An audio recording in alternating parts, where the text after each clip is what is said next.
Sos, giatay na naman itong brownout. May schedule nga ng brownout kahapon 6 AM to 6 PM kaya maaga akong gumising para magkasikaso sa kusina kasi pag maabutan ng brownout madilim na. Kaya itong bahay walang bintana, parang Bartolina. Bago ako nagsimulang magluto ay nag-almusal muna kami dahil may dalang pandesal yung asawa ko. Tapos gumawa ko ng tsokolate. Sos, parang may pesta ito ngayon kay lulutuin man lahat para hindi masira yung karne kay hindi man malalagay sa ref kay brownout nga ni.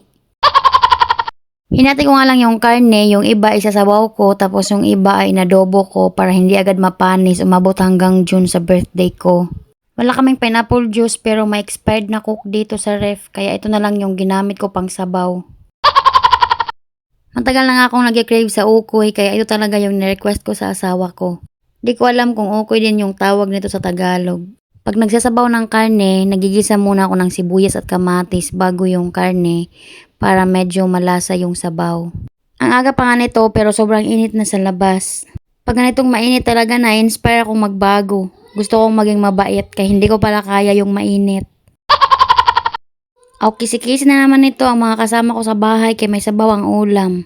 Impas na naman ang kanin. So yun lang guys. Thank you for watching my mini vlog. Ang link ng kandila ilalagay ko na lang sa yellow basket.